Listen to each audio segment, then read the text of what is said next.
think they anticipated the squirrel being such an acrobat.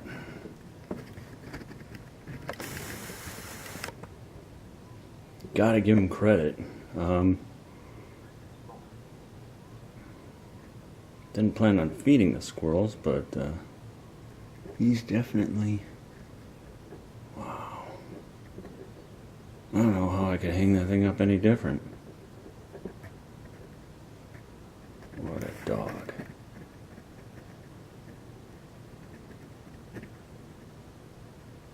Look at how he's using his back legs to hold onto the roof.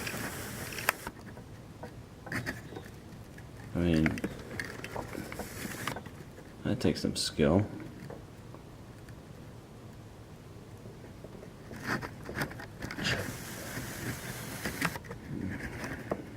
Well, guess it is what it is.